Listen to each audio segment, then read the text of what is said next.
Hello everyone, I am Hardik Sheta from Saraswat international academy Vapi. आज हम standard 11 subject physics chapter number 4 motion in a plane को आगे बढ़ाते हैं। तो आज का टॉपिक है प्रोजेक्टाइल मोशन। ठीक है, अब प्रोजेक्टाइल मोशन क्या है वो थोड़ा यहाँ पे समझ लो। किसी एक ऑब्जेक्ट को आपको एक एंगल पे प्रोजेक्ट करते हो विथ सम इनिशियल वेलोसिटी। देखो यहाँ पे मैं चेंज कर रहा हूँ, वेलोसिटी दिखाई दे रही है। मैंने कितनी सेट की है?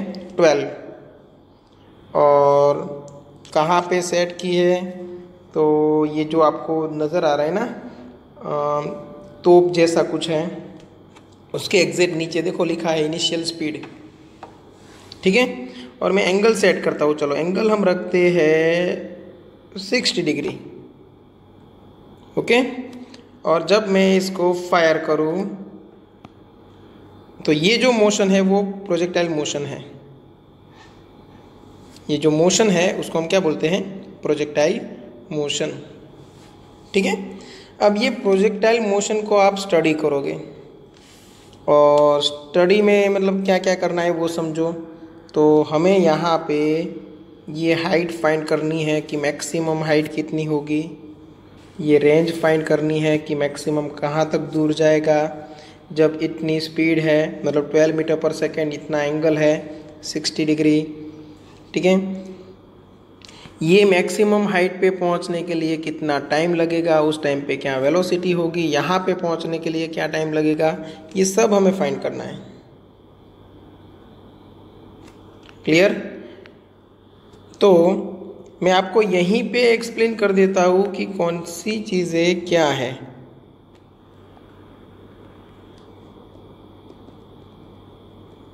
देखो ये प्रोजेक्टाइल मोशन है, उतना तो पता चल गया। ठीक है, हम एक काम करते हैं, थोड़ा डायग्राम बड़ा कर देते हैं।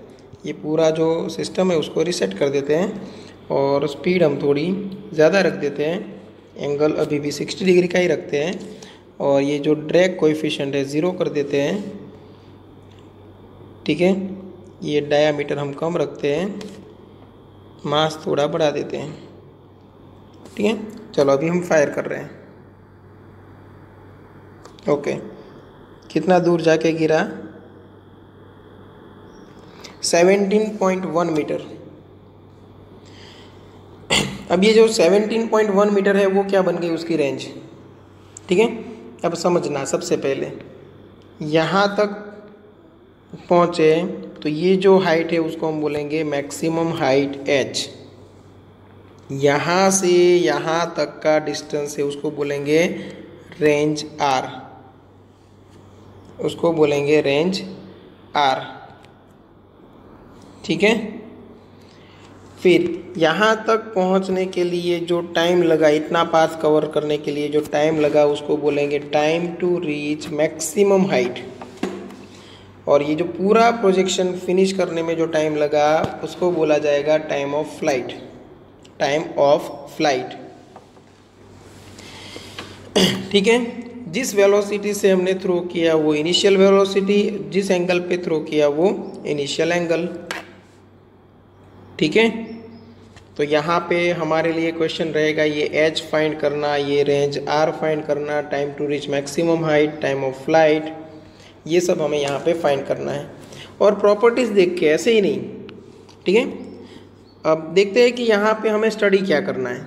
समझो प्रोजेक्टाइल मोशन है क्या, वो यहाँ पे आपको समझ में आएगा। As an application of the idea developed in the previous section, we consider the motion of a projectile. An object that is in flight after being thrown or projected is called projectile. मतलब जो object motion में है उसको आप क्या बोलोगे? Projectile. But कैसी motion? तो जो फ्लाइट कर रहा है, मतलब सम हाइट पे, और आपने थ्रो किया हुआ है with some angle, with some initial velocity, तो उसको आप बोलोगे projectile. Such a projectile might be a football, cricket ball, baseball, or any other object.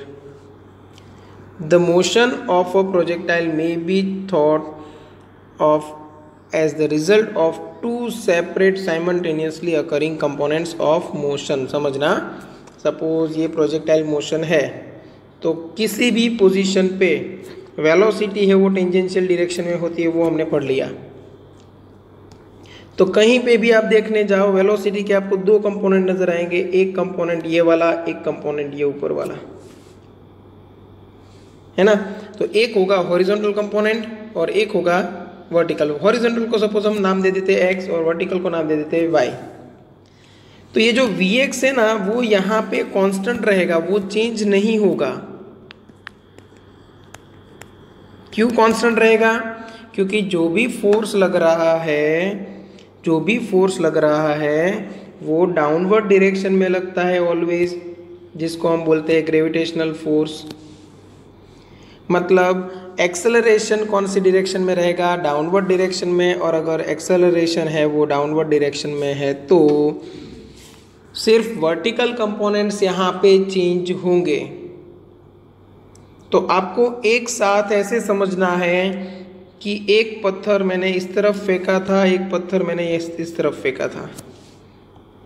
अब यहाँ वाला जो पत्थर है वो कांस्टेंट वेलोसिटी से आगे बढ़ रहा है। सपोज किसी एक टाइम पे ये पत्थर यहाँ पे है और ये वाला यहाँ पे है, तो रिजल्टेंट पोजीशन क्या हुई?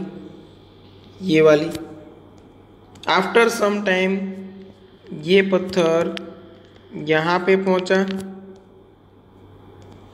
क्योंकि वेलोसिटी कांस्टेंट थी ये डायरेक्शन में और अपवर्ड डायरेक्शन में वेलोसिटी डिक्रीज हो रही थी, तो उसने फिर डिस्टेंस कम ट्रैवल किया, इतना ही ट्रैवल किया। अब देखो रिजल्टेंट पोजीशन क्या है, तो अब रिजल्टेंट पोजीशन ये है। आफ्टर सम टाइम इसने इतना डिस्टेंस, ये वाला इक्वल डिस्टेंस इसलिए ट्रैवल कर रहा है क्योंकि वेलोसिटी कांस्टेंट है। अब इसकी वेलोसिटी तो बहुत कम हो गई, मतलब यहाँ तक पहुँचा सपोज। अब दोनों की पोजीशन को कंबाइन करो तो रिजल्टेंट पोजीशन क्या हो गई? ये बन गई। तो ऐसे ये पूरा पाथ बनेगा प्रोजेक्टाइल। समझ में आया? मतलब आप एक ही मोशन को दो अलग अलग कंपोनेंट्स में डिवाइड कर दो, एक ये वाला कंपोनेंट, एक ये वाला कंपोनेंट। ये जैसे जैसे आगे बढ़ेगा वैसे वैसे ये ऊपर जाएगा, बट डिक्रीजिंग रेट पे। फिर ये वापस आगे बढ़ेगा वैसे वैसे ये नीचे आएगा। तो मतलब यहाँ पे आते आते x कंपोनेंट इतना बड़ा हो गया और y कंपोनेंट वापस क्या बन गया? 0।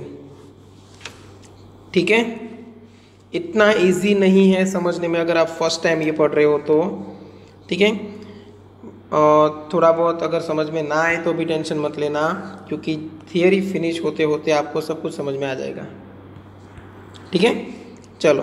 तो one component is along a horizontal direction without any acceleration, क्योंकि उस डायरेक्शन में कोई फोर्स ही नहीं है, जो भी फोर्स है वो वर्टिकल डायरेक्शन में है। And the other along the vertical direction with constant acceleration due to the force of gravity.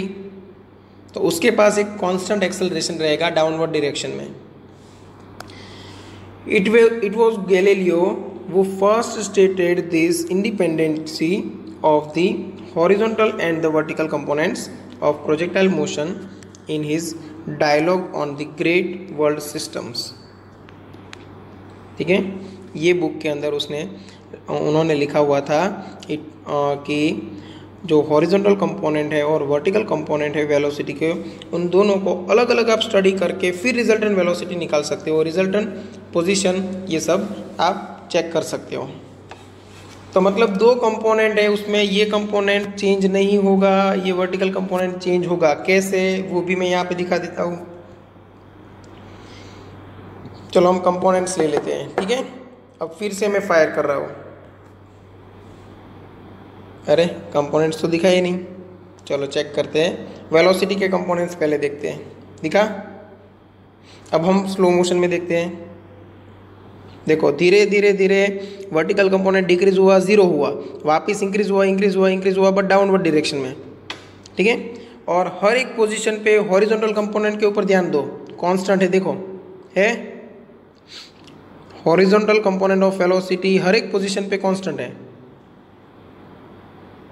Vertical component है वो जब तक मैक्सिमम हाइट आएगी तब तक डिक्रीज होगा, after maximum height direction reverse होगी, क्योंकि ग्रेविटेशनल एक्सेलरेशन डाउनवर्ड डायरेक्शन में है, तो फिर डाउनवर्ड डायरेक्शन में वेलोसिटी वापस इंक्रीज होगी।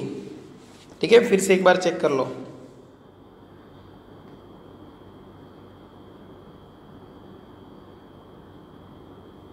ओके, फोर्स का वेक्टर देखो, फोर्स ऑलवेज डाउनवर्ड डायरेक्शन में लगेगा, है देखो, और उतना ही फोर्स लग रहा है। एयर रेजिस्टेंस को हमने निगलेक्ट किया है, क्योंकि हम यहाँ पे आइडियल कंडीशन स्टडी कर रहे हैं। सपोज मैं एयर रेजिस्टेंस ले लूँ तो क्या होगा, देखो रेंज थोड़ी कम हो गई, हाइट थोड़ी कम हो गई, है ना, क्योंकि some of the kinetic energy है वो कन्वर्ट हो जाएगी हीट एनर्जी में due to friction between object and air molecules. Okay, चलो यहाँ तक ये समझ में आ गया होगा। अभी हम डेरिवेशन पे आते हैं। ठीक है, अब अच्छे से इक्वेशंस डिराइव कर लेते हैं।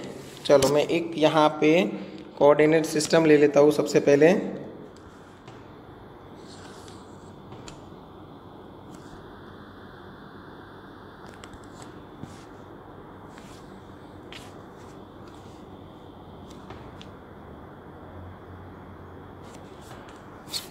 ठीक है, ये जो एक्सिस है ये एक्स एक्सिस है और ये वाई एक्सिस है, और किसी ऑब्जेक्ट को हमने ओरिजिन ओ से थ्रो किया है और ये डायरेक्शन में आप थ्रो कर रहे हो। ठीक है, तो ये हो गया इनिशियल वेलोसिटी v0, और तब हमने एंगल यहाँ पे बनाया था, ये एंगल सपोज थीटा। अब पाथ कैसा बनेगा, तो पाथ बनेगा कुछ इस तरह।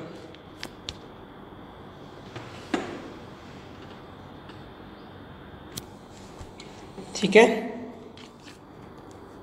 मेरा ड्राइंग अच्छा नहीं है तो थोड़ा बहुत इधर उधर हो जाए तो चला लेना। अब देखो, वेलोसिटी के आपके पास दो कंपोनेंट बनेंगे, एक इस तरफ वाला, ठीक है, जो इनिशियल वेलोसिटी है उसके हमारे पास दो कंपोनेंट है, एक ये वाला कंपोनेंट जहाँ पे थीटा बन रहा है, तो ये वाला कंपोनेंट ऑलवेज कांस्टेंट रहेगा। कौन सा है, v naught x equal to v naught cos theta, और ये वाला जो कंपोनेंट है वो वी नॉट वाई है, और v naught y equal to क्या बनेगा,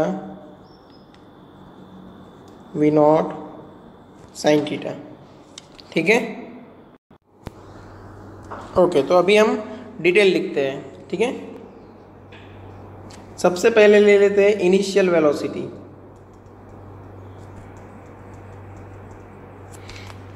eight time t equal to 0। चलो, इनिशियल वेलोसिटी है उसके दो कंपोनेंट ले लेते हैं, v0x equal to v0 cos theta, और ये कंपोनेंट कांस्टेंट रहेगा। ठीक है, और v0y equal to v0 sine theta, और ये कंपोनेंट है वो वेरी होगा। इनिशियल एंगल को आप थीटा 0 भी बोल सकते हो। ठीक है, इनिशियल एंगल को आप थीटा 0 भी बोल सकते हो। तो यहाँ पे कर देते हैं theta 0। Okay, v0 cos theta 0, v0 sine theta 0, क्योंकि आगे भी एंगल्स आने वाले हैं तो इनिशियल एंगल को थीटा नॉट से अलग कर देते हैं। ठीक है, तो ये v naught y equal to v naught sine theta naught, यहाँ पे v naught cos theta naught आएगा। ये अंडर एक्सेलरेशन है। ठीक है, जो ऊपर का कंपोनेंट है ना वी नॉट एक्स वो कांस्टेंट है, वी नॉट वाई है वो अंडर एक्सेलरेशन है, मतलब ये जो है वो एक्सेलरेटेड मोशन में है। ठीक है, चलो ये वेलोसिटी हो गई। अब बात करते हैं एक्सेलरेशन की, और फाइनल वेलोसिटी ये सब हम बाद में फाइंड कर लेंगे। तो अब बात करते हैं एक्सेलरेशन। अब एक्सेलरेशन है उसमें x कंपोनेंट 0 है, क्योंकि x डायरेक्शन में कोई वेलोसिटी है ही नहीं, सॉरी x डायरेक्शन में कोई फोर्स है ही नहीं, और वाई डायरेक्शन में एक्सेलरेशन है माइनस जी। माइनस क्यों? क्योंकि हमने यहाँ पे positive y axis upward direction में लिया है, तो नेगेटिव वाई एक्सिस है वो डाउनवर्ड डायरेक्शन में जाएगा। मतलब एक्सेलरेशन का अगर आप वेक्टर बोलो तो माइनस जी जे कैप आएगा। ठीक है, चलो ये हो गया एक्सेलरेशन। अब डेरिवेशन स्टार्ट करते हैं। तो डेरिवेशन के लिए क्या करना है, तो आपको रिलेशन पहले तो सबसे पहले डिराइव करना है equation of trajectory. Equation of trajectory आपको पहले फाइंड करना है। ठीक है, तो हम लेते हैं सबसे पहले velocity at time t। Velocity at time t। Okay, velocity at time t vx equal to v naught x ही रहेगा, क्योंकि उस डायरेक्शन में कोई एक्सेलरेशन है ही नहीं, मतलब v naught cos theta naught as it is रहेगा। बट वी नॉट वाई है वो चेंज होगा, क्योंकि वो अंडर एक्सेलरेशन है। तो आपको लिखना पड़ेगा v y equal to v naught y plus a t plus a y into t. तो ये बन जाएगा v naught sine theta naught, a y मतलब माइनस जी, तो ये हो गया v naught sine theta naught minus g T.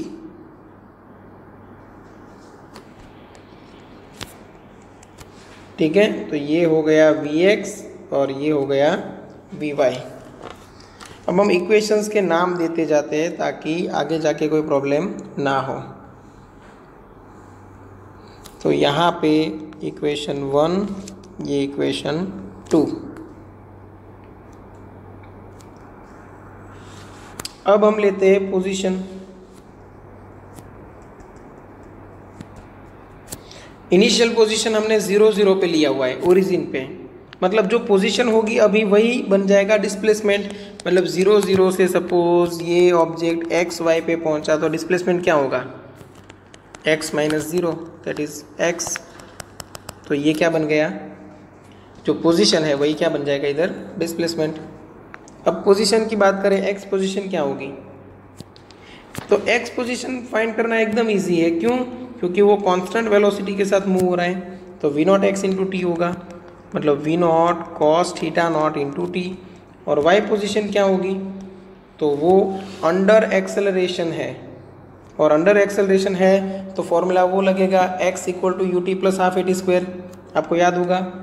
तो y equal to same way v naught y into t plus half into a y into t square, मतलब v naught sine theta naught, v naught y की जगह पे हमने लिख दिया into t as it is, plus half a y की जगह पे माइनस जी, और ये टी स्क्वायर।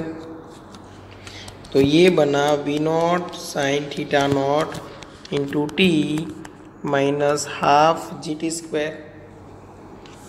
ठीक है, ये y मिल गया। तो ये इक्वेशन 3, ये इक्वेशन 4। अभी चलते हैं मेन डेरिवेशन पे।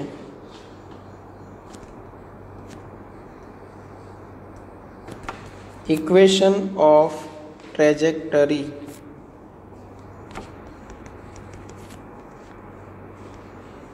ट्रेजेक्टरी का मतलब होगा पाथ।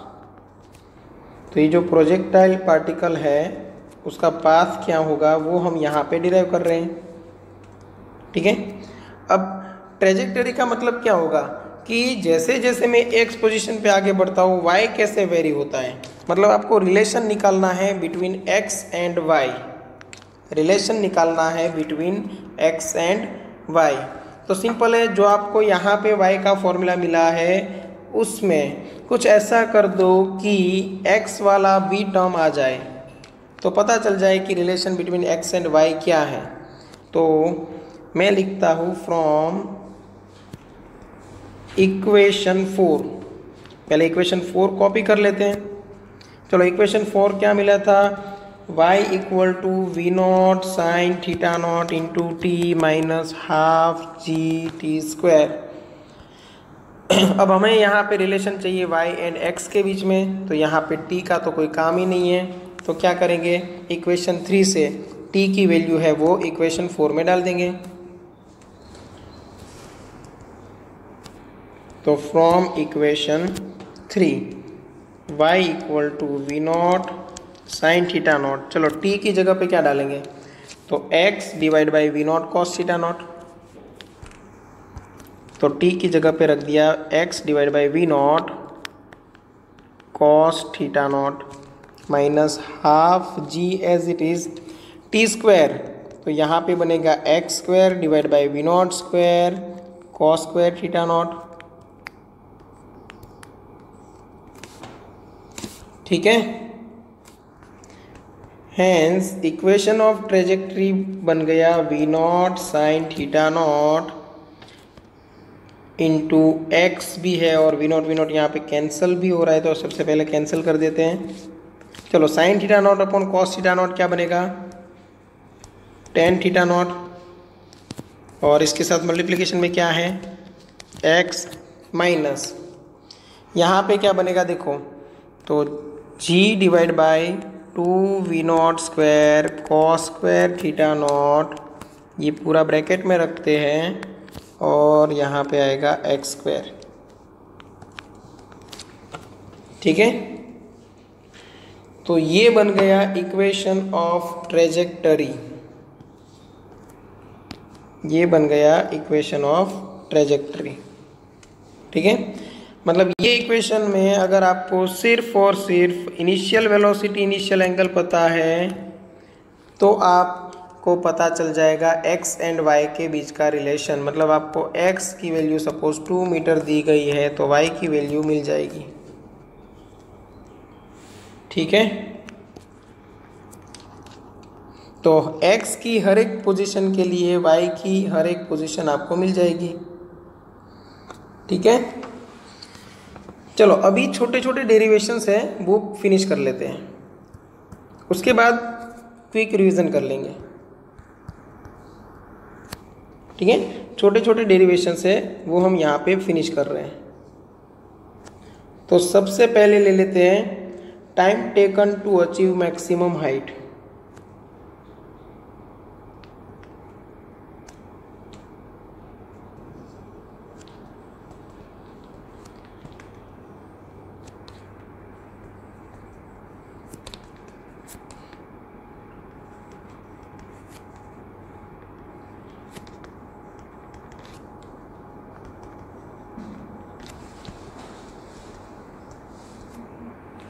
सपोज उसको नाम दे देते हैं टीएम।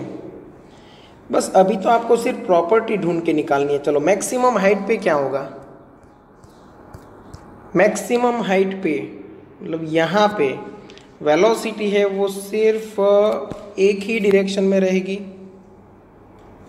और वो भी कौन सी डायरेक्शन में, हॉरिजॉन्टल डायरेक्शन में। तो मतलब वर्टिकल कंपोनेंट ऑफ वेलोसिटी क्या बन जाएगा, 0। बस उसी प्रॉपर्टी का यूज़ करके यहाँ पे डिराइव कर लो, उसी प्रॉपर्टी का यूज़ करके यहाँ पे डिराइव करना है आपको टीएम का इक्वेशन। तो आपको लिखना है एट मैक्सिमम हाइट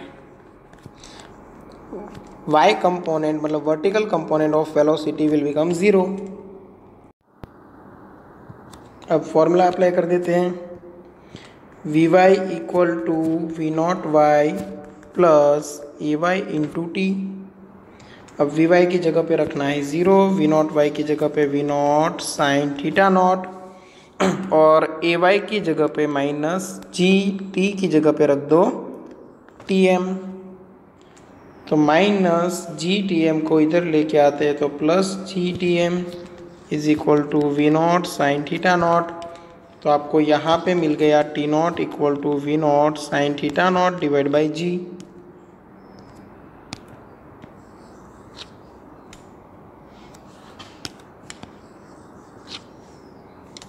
ठीक है, ओके। तो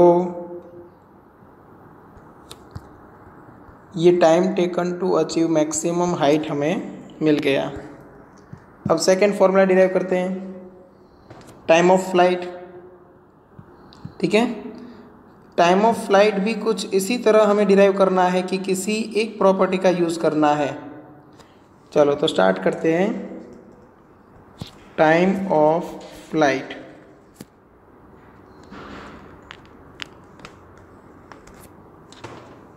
ठीक है, मतलब ये जो कंप्लीट मोशन है, प्रोजेक्टाइल मोशन, वो फिनिश होने के लिए जो टोटल टाइम लगेगा वो है टाइम ऑफ फ्लाइट। तो यहाँ से स्टार्ट करके यहाँ तक आए तो लास्ट में ये टी टाइम पे, मतलब टाइम ऑफ फ्लाइट फिनिश हो रहा है, वहाँ पे क्या देखने को मिलेगा आपको? तो वहाँ पे देखो हमें x जो कोऑर्डिनेट है वो यहाँ से यहाँ तक नज़र आएगा, बट y कोऑर्डिनेट देखो, वर्टिकली हाइट देखो तो हाइट बिल्कुल नहीं है, मतलब y इक्वल टू क्या हो जाएगा? 0। तो आप लिख सकते हो यहाँ पे at t equal to tf y component of position is 0, ठीक है। तो y का फॉर्मूला अप्लाई कर दो, y equal to v naught y into t plus half a y into t square. और y की जगह पे रखना है 0, वी नॉट वाई की जगह पे v naught sine theta naught, t की जगह पे time of flight, half a y की जगह पे माइनस जी, और t की जगह पे time of flight whole square, ठीक है। लेफ्ट हैंड साइड लेके आओ तो हाफ जी टी स्क्वायर है वो पॉजिटिव बन जाएगा, इक्वल टू यहाँ पे v naught sine theta naught into क्या रहेगा? T F.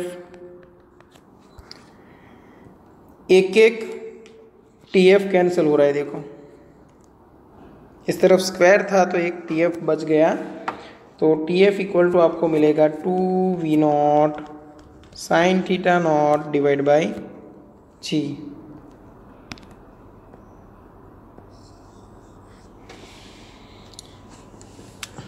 ये है टाइम ऑफ फ्लाइट। तो यहाँ से एक कंक्लूजन निकलेगा कि hence time of flight is equal to 2 times time to reach maximum height. Check कर लो आप, time to reach maximum height क्या था? V naught sine theta naught divide by g. तो यहाँ पे क्या है? 2 v naught sine theta naught divide by g, मतलब इतना तो क्या है, ये पार्ट है वो time to reach maximum height ही है, ओके। चलो ये कंप्लीट हो गया, अभी फाइंड करते हैं maximum height.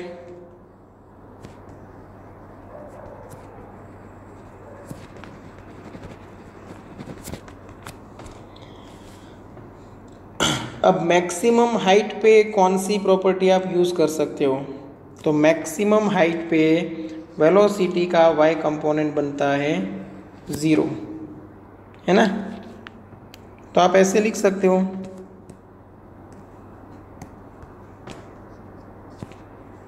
Eight maximum height, जिसको हम बोलेंगे कैपिटल H, वेलोसिटी का जो y कंपोनेंट है वो बनता है 0। तो ये फॉर्मूला लगा दो, 2ay is equal to v square minus v zero square, but कौन सी डायरेक्शन में? y डायरेक्शन में, इसलिए v y square minus v zero y square, ठीक है। अब 2a की जगह पे लिखना है माइनस जी, y की जगह पे h, equal to v y क्या बन गया? 0, और यहाँ पे माइनस वी नॉट वाई क्या है? V naught sine theta naught, और उसका होल स्क्वायर होगा। तो h आपको जो मिलेगा नेगेटिव तो दोनों तरफ कैंसिल हो जाएगा, v naught square sine square theta naught divide by 2g।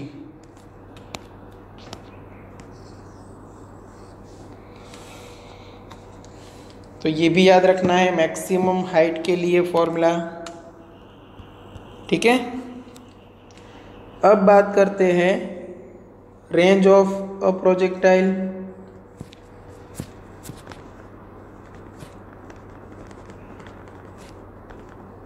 जिसको हम कैपिटल R से इग्नोर करेंगे। अब रेंज ऑफ प्रोजेक्टाइल क्या है? तो यहाँ से स्टार्ट करके समझना, यहाँ से स्टार्ट करके यहाँ तक का डिस्टेंस है, जो हॉरिजॉन्टल डिस्टेंस कवर हो रहा है उसको हम बोलेंगे रेंज ऑफ फ्लाइट, ठीक है। और यहाँ से यहाँ तक का जो डिस्टेंस है वो मैक्सिमम हाइट h। ठीक है, तो रेंज के लिए क्या करेंगे, तो रेंज कौन सी डायरेक्शन में फाइंड करनी है, x डायरेक्शन में। अब उस डायरेक्शन में वेलोसिटी कांस्टेंट है तो एकदम इजी हो गया, क्योंकि हम x डायरेक्शन के लिए लिख सकते हैं वेलोसिटी इनटू टाइम, वेलोसिटी का x कंपोनेंट इनटू टाइम। और वेलोसिटी का x कंपोनेंट कौन सा है, जो ओरिजिनल इनिशियली था वही, क्योंकि वो चेंज नहीं हो रहा है।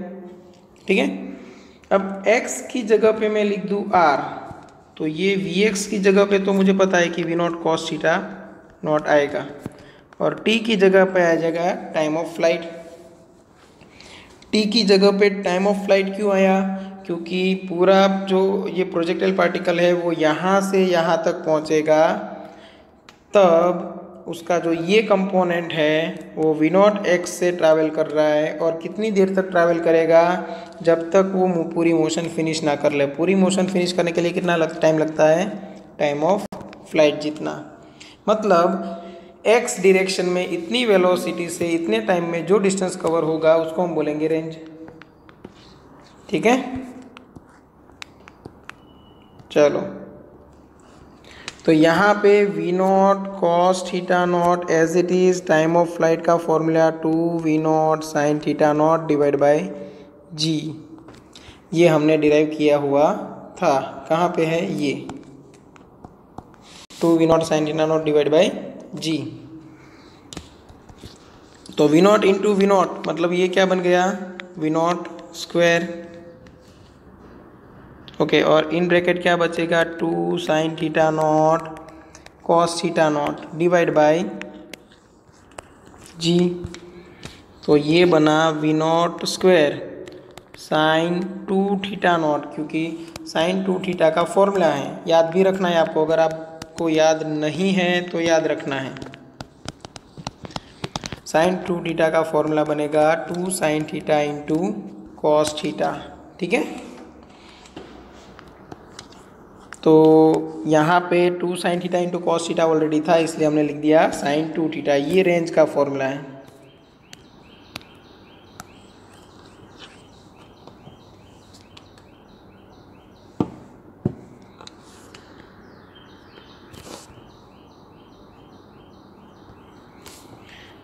ओके, अब एक चीज़ नोटिस करो, मैक्सिमम रेंज कितनी मिल सकती है।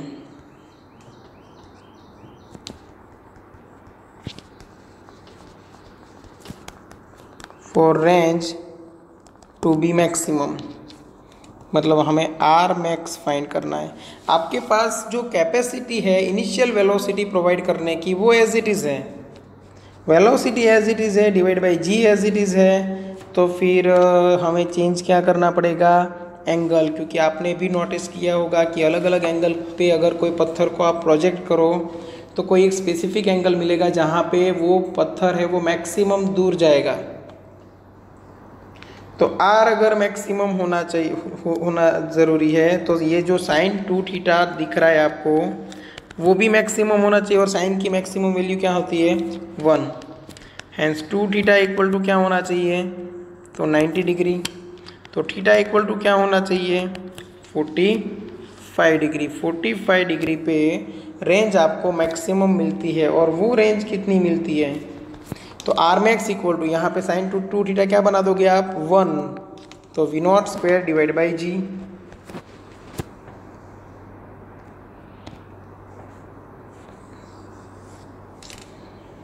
क्लियर। ओके, यही चीज़ हम यहाँ पे देख लेते हैं। इसमें देखो मैं वेलोसिटी 15 सेट करके रख रहा हूँ, फिक्स है वेलोसिटी, ठीक है, और मैं एंगल सेट कर रहा हूँ 45 डिग्री पे। क्लियर। और मैंने ये फायर कर दिया, चलो कहाँ पे गया, अरे वाह, यहाँ पे कितना दूर गया 22 मीटर दूर गया। 15 मीटर पर सेकंड की वेलोसिटी से 45 डिग्री पे हमने उसको थ्रो किया तो 22 मीटर जितना दूर गया। अब मैं एंगल चेंज करता हूँ, आप ध्यान से देखना, किसी भी एंगल पे मैं फायर करूँ उससे ज़्यादा दूर नहीं जाएगा। देखो उससे कम नज़दीक गिरा, यहाँ पे देखो ये नज़दीक गिरा। आप बोलोगे सर एंगल डिक्रीज़ कर दो, चलो मैंने एंगल डिक्रीज़ कर दिया। ये भी वो जो 22 मीटर वाला सर्कल है वहाँ से ज़्यादा दूर जाएगा ही नहीं कभी भी। तो अगर आप क्रिकेट खेलते हो तो भी ध्यान रखना है कि बॉल को हिट करना है 45 डिग्री एंगल पे। लेकिन आप बॉलर को बोल देना कि बॉल है वो थोड़ा स्लो डाले, मुझे कैलकुलेशन करना है, 45 डिग्री एंगल पे बैट को घुमाना है ताकि बॉल है वो मैक्सिमम दूर जाए। ये फिर से 45 डिग्री देखो, ठीक है ना। हाँ, अगर स्पीड इंक्रीज करा दूँ और एंगल चेंज करूँ तो हो सकता है कि वो ज़्यादा दूर जाए। इसलिए मैंने कंडीशन रखी थी ना उधर कि इनिशियल वेलोसिटी देने की जो आपकी कैपेसिटी है वो सेम है, सिर्फ आपको एंगल वेरी करना है और मैक्सिमम रेंज कवर हो ऐसा कुछ करना है, ठीक है। तो वो पॉसिबल होगा 45 डिग्री पे। क्लियर।